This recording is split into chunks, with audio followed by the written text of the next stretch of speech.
Hey guys, what if I tell you that almost every single day you are doing some things that are silently destroying your eyes? But most people don't realize this until it is too late, until when darkness starts to creep in and the gift of sight begins to fade. Right in this video, I'm going to expose you to common daily actions that may silently be putting your sight at risk and how to actually solve the problem or to prevent it from actually occurring. Don't wait until the light goes off. Pay attention, follow my video, watch my video to the end, and I will expose you to all the necessary secrets you need to know on how you can actually protect your eyes and prevent yourself from getting blind. If you are watching my video for the first time, please pay attention, follow my video, watch my video to the end. I'm still there, your brother and your friend, Stephen Oluwatumininu.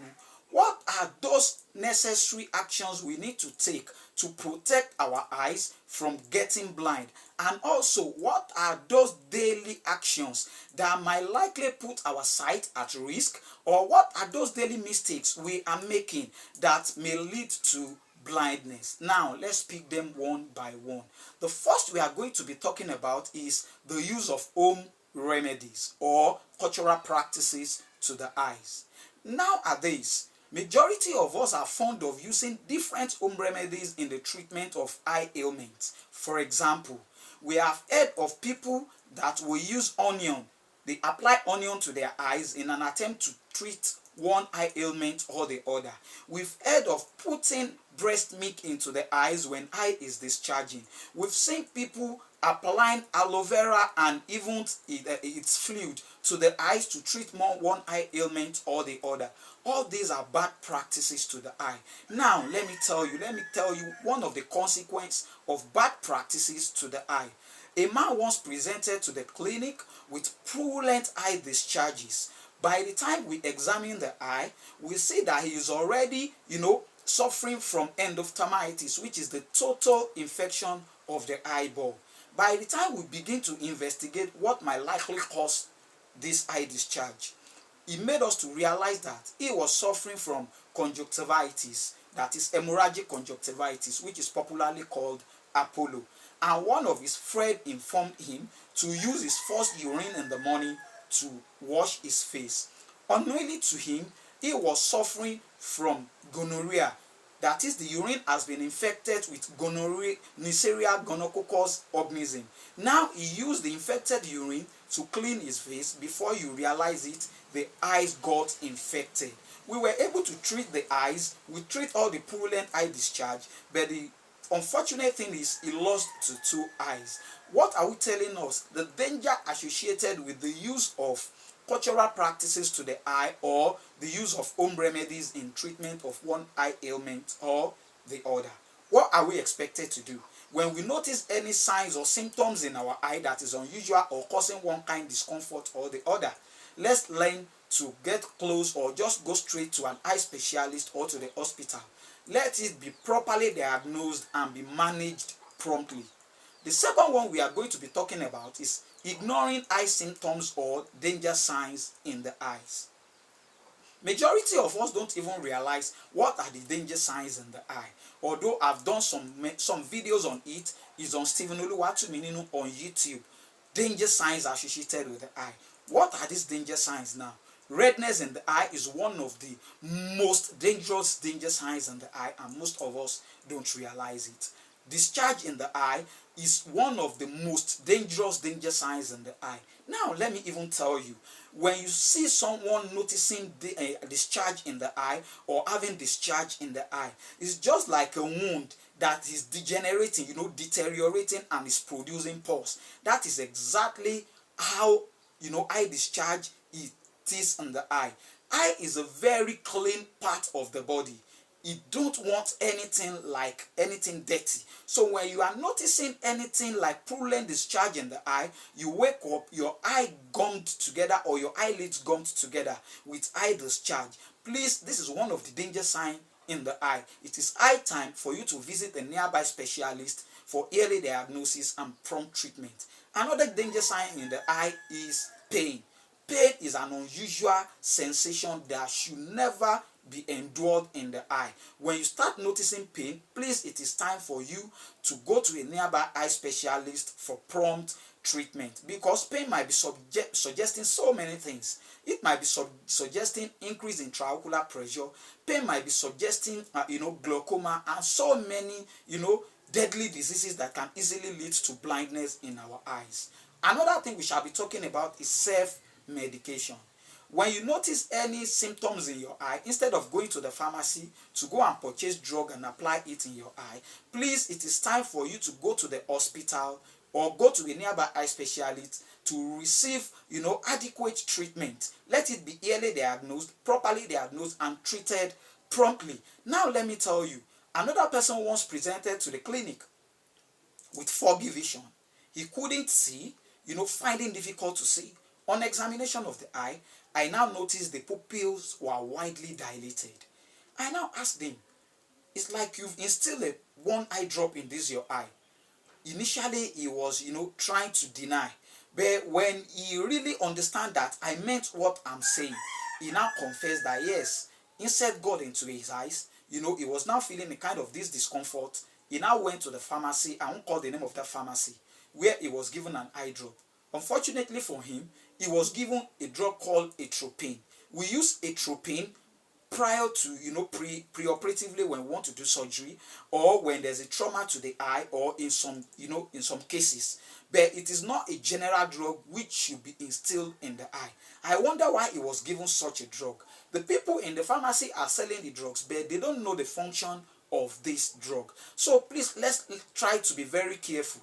By the time I now told him, I said, the only thing is you won't be able to see until after 14 days. He thought I was playing. I taught him all the necessary things, all the necessary precautions he need to be taken, pending the time the effect of the drugs wear off. I won't deceive you.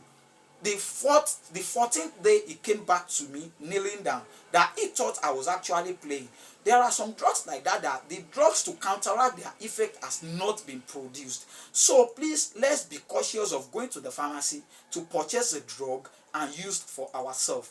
When you are experiencing any discomfort in your eye, or noticing any signs or symptoms in your eye that is unusual or giving you a discomfort, go to the nearby eye specialist or to the nearby hospital for proper diagnosis and adequate treatment. Another thing that we shall be talking about among the daily actions that might likely prone our eyes to blindness is the use of cosmetics. Most of our ladies nowadays are fond of using, mascara, eye pencil. They have many names given to all these, cosmetics at which they use today. Please, I'm pleading, try to use cosmetics with caution, because most of these cosmetics usually trigger a kind of allergy in the eye, and whatever is being instilled into the eye or applied to the eye that could trigger allergy is likely to prone you to blindness. Please, let's be very, very cautious in the use of cosmetics. I'm not saying you should not use cosmetics, but please, for example, you people using eye pencil, don't let it get in touch with your conjunctiva. It could easily trigger allergy that could be devastating. Or the use of mascara, using gum to gum one of all these eyelashes to the eye or the other. And most of us trimming the eyelashes. God has made these eyelashes as one of the defense mechanism for the eyes. Please, let's avoid cutting it in the name of fashion. Please, let's be very, very careful in the use of cosmetics. Another thing we shall be talking about is uncontrolled diabetes mellitus and hypertension. Now, uncontrolled diabetes mellitus, that is uncontrolled blood, sugar in the blood, can be very, very devastating to our sight. Do you know there's what we call diabetic retinopathy, which is the destruction of the retina. Retina is the light-sensitive tissue that is located at the back of our eyes that contains the photoreceptors, which are the rods and the cones, and all these photoreceptors partake in transformation of a light signal into a neural impulse to be transmitted into the brain for vision to be actually initiated. So when there's anything is wrong with this retina, definitely it will surely affect our vision. And likewise, hypertension. Uncontrolled hypertension can damage the blood vessels supplying this retina, causing the rupture of blood into the retina, affecting the functions of this retina. So please, let's learn to control our blood pressure and our blood sugar. It is very, very important. Eye rubbing. Most of us, that when you are feeling itching in the eye, we are used to rubbing the eye vigorously. You rub until it begins to even sweat you. Please, when you are noticing anything like itching in the eye, it might be suggesting, allergic conjunctivitis. In children, vernal conjunctivitis. We have different types of conjunctivitis. Instead of vigorous rubbing, let's go close to the nearby eye specialist for early diagnosis and prompt treatment. Do you know that when you continue to rub your eye vigorously, it can lead to damage to the cornea? Cornea is the transparent structure in front of our eyes that permit the passage of light into the retina for vision to be initiated. And when anything causes injury to this cornea, we will actually treat the wound, but the wound will now heal with scar replacing it. And let me tell you, light don't pass through an opaque medium. Light don't pass through a scar, meaning there will be a blindness in that eye. Can we now see the consequence of rubbing our eye as serious as it is? Instead of rubbing, let's go to the nearby eye specialist for early diagnosis and prompt treatment of any eye ailment in our eye. Another one is poor nutrition. Now let me tell you, there are some important nutrients that are expected to be present in our daily diet, like vitamin A, vitamin C, vitamin E, retinol, amphotericins, zeaxanthin, lutein, omega-3 fatty acid, and all these vitamins are very, very essential for our eye health. They are very important to improve our sight, to prevent us from early lens opacity, which is early development of cataract. Even they prevent age-related macular degenerations. They prevent night blindness. For example, deficiency of vitamin A leads to night blindness. When you are being deficient of vitamin C, retinol, zeaxanthin, and all these important nutrients that are expected to be present in our daily nutrition, you'll be suffering from one eye ailment or the other, which are normally can be prevented with adequate intake of nutritious diets that have benefit to our eye health. Another one is smoking.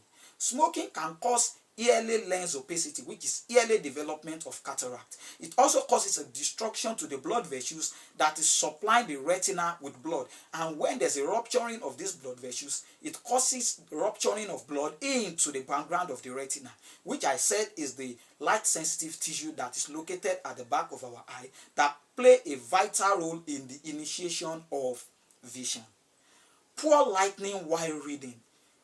Now, when we want to read, it is expected that we read in a well-lit environment. Now, let me tell you, if you are reading in the dark or in an environment that is not well-lit, it causes what we call, pupillary dilatation, because your pupil will dilate in an attempt for the eye to be able to see what is placed before it. And when the pupil is being dilated for a long time, this dilatation of the pupil will now block the drainage angle that is meant to drain all the fluid that is being secreted into our eyes. There's what we call secretion balance. The amount of aqueous secreted into our eyes must be equal to the drainage. Now, when this aqueous is continuously being secreted into the eye and the drainage angle has been obstructed or blocked as a result of the vasodilatation, which is being triggered by reading in the dark, it can cause or trigger increase in intraocular pressure. And when your intraocular pressure is being increased for a long time, it damages the optic nerve, which transmits a visual signal from the eye to the brain for interpretation. Now, let's learn to always read in an environment that is well lit. It is very, very important. Another one is bad attitude towards regular eye examination. World Health Organization said we are expected to be checking our eyes twice in a year. That is, if you are not suffering from any discomfort, any signs or symptoms, that is, your eye is working perfectly, that is not a yardstick that you should not go to the eye specialist to examine your eye at least twice in a year. I've been saying it. The better prognosis to any eye ailment is when it is early diagnosed. When an eye ailment is early diagnosed, then the prognosis can be better and can be favorable. Another thing is excessive screen time. Spending a long time on the screen can be devastating to our eyes and our sight. There is what we call Rule 20-20-20. For those of you that have been following me, I have it on my channel at Stephen Oluwatumininu on YouTube. Rule 20-20 is telling us that every 20 minutes, you take your eye away from the screen, look at an object that is located at about 20 feet away for 20 seconds. Let me come again. Every 20 minutes, take your eyes away from the screen, focus at an object that is located at about 20 feet away for 20 seconds. This will bring about a relief to the extraocular muscles and the ciliary muscles that is anchoring the suspensory ligament that is holding the lens, because the lens partake in what we call accommodation, which is the ability of our eye to focus at a near object and at a close object. And when you are working on the screen, is said to be you are working at a close object. So the suspensory ligament that is being anchored in place by the ciliary muscle will be under contraction, which can easily result into eye strain or one ailment or the other. Another one is non-usage of occupational protective measures or devices. I've said it times without number that those of us that are cyclists, let's learn to be putting on eye goggles. Most of us that are farmers or that welder, let's be putting on eye goggle. Each occupation has its own protective device. Please, let's be using this, because most of the consequence of not using all these protective devices, what it leads to are the danger signs in the eye. And like I said, redness is one of the danger signs in the eye. When you see that your eye is red, abeg, run. Is one of the most dangerous danger signs in the eye, and most people don't realize this. Discharge in the eye, pain in the eye, blurry vision or distortion in your vision, all these are danger signs in the eye. If you want more information about the danger signs that are associated with the eye, visit my channel at Stephen Oluwatumininu on YouTube, and you will see many of these videos that talks about how you can improve your vision, how you can protect your visions, the foods and nutrients that actually improve your vision, and the use of occupational protective devices and measures. If you've actually benefited from this my video, please don't forget to press the subscription button. Subscription is free. Like, share, and comment on my video. And if you are a returning subscriber, I pray God bless you. I'm still that your faithful brother and your friend.